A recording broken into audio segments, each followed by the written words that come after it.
Did you know that in 19th century Ireland, a tragic event called the Night of the Big Wind turned superstition upside down?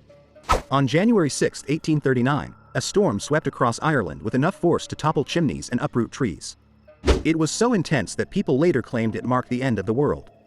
The chaos also sparked superstitions, like folk stories where people believed the storm was a cursed omen or the result of angering fairies. Talk about a fairy tale gone wrong. So next time there's a storm, maybe leave some milk out for those fairies. Are there any wild weather events you've experienced that felt otherworldly?